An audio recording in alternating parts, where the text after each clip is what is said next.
দাবা দেন, দাবা দেন। ঢুকতেছে? ওই যে ছিদ্রটা হলো কই থেকে বলেন? ওই উপরে উপরে। হ্যাঁ হ্যাঁ, ওই ওই সাইডে, এই সাইডে, সাইডে সাইডে দেন। ওইখানে না রে বাবা, উপরের দিকে, উপরের দিকে। কে ঢুকতেছে না? হ্যাঁ ঢুকতেছে, তার মানে কি ওখানে ফাঁকা আছে।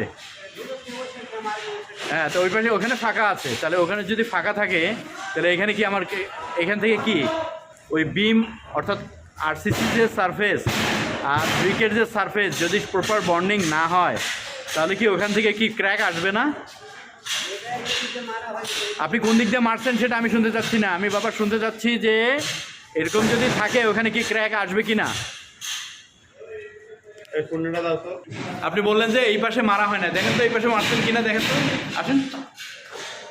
এই পাশেও মারছেন, তার মানে কি প্রপারলি আপনি সিমেন্ট মর্টার ওখানে দেননি, বিধায় ওখানে কি হবে, আপনি এখানে হয়তো বা আসেন হলো এই কনস্ট্রাকশন পিরিয়ড পর্যন্ত, একটা সময় আপনি এখান থেকে চলে যাবেন, এরপরে যখন এই কন্ট্রাক্টর সাহেব ওনারাও চলে যাবে, আলটিমেটলি এটা সাফার আর হবে কি, এখানে যারা ইউজার তারা সাফার করবে। এখানে দেখবে যে ক্র্যাক, এই কি বলবে, বকা দিবে সবাইকে, যে অকথ্য ভাষায় গালিগালাজ করবে যে সিমেন্ট দেয়নি, এটা দেয়নি, ওটা দেয়নি। আসলে প্রবলেমটা কোথায় সেটা এখানে আপনাদের কারণে আজকে